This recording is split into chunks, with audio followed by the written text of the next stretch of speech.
So the big question is, how do we know that our hypothesis is true? So let's have a quick look at a cross between a red-eyed wild-type female and a male with, let's grab purple eyes.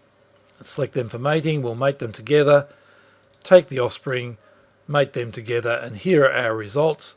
We've got 354 females and 373 males who have red eyes, and 115 females and 136 males who have purple eyes. I'm going to analyse those results. I think looking at it, it's not sex-linked. Number of females and males with purple eyes and the number of females and males with red eyes are more or less the same. So I think I'm right. So I'm just going to go to analyse, and I'm going to ignore the sex of the flies. I'm just looking at the red-eyed and the purple-eyed. And when I do that, I can include a test of the hypothesis. Now I can look at a Punnett square. So my hypothesis is that the allele for red-eyed is dominant. So I'm going to call that capital R for red-eyed. And my purple-eyed flies have the recessive allele, lowercase r. And my first generation, which all had red eyes, my assumption is they were all heterozygous.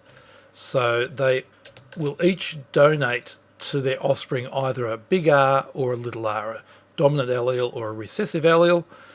It's autosomal, so I don't have to worry about the sex of the individual. And so my offspring are going to be, in a Punnett square,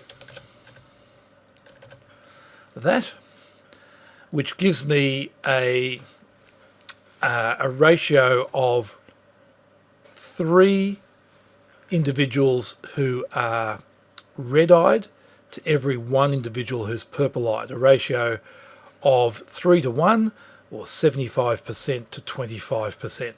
So the Punnett square gives me as my hypothesis that 75% are going to be red-eyed, 25% are going to be purple-eyed.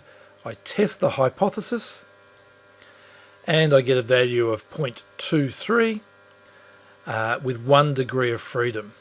So now I look up a table. So my chi-squared value or chi-squared value is 0.23 with 1 degree of freedom. So I'm going to look up the 1 degree of freedom row.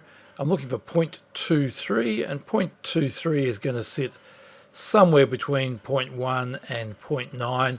It's in this white area, therefore I can accept the hypothesis.